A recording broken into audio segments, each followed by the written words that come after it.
Acting President Yemi Osinbajo on Tuesday, August 7, sacked the Director General of the Department of State Services, DSS, Lawal Daura.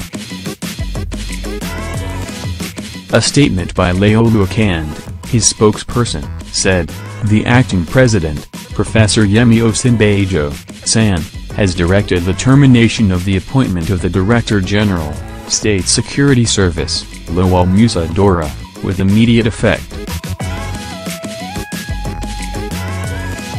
Mr. Daura has been directed to hand over to the most senior officer of the State Security Service until further notice.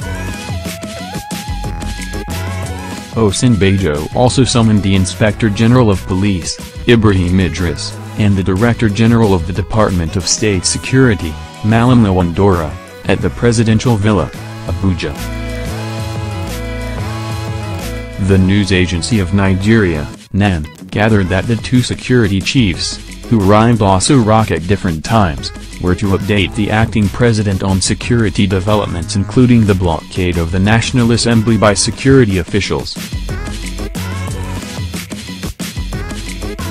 The Inspector General of Police was the first to arrive at about 12:35 p.m. before the arrival of the DSS Director General at about 1:15 p.m.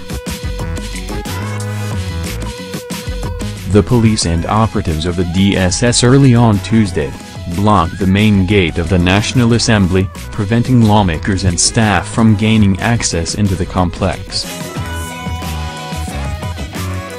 The security operatives, however, later allowed the lawmakers access into the complex while journalists and other staff were barred.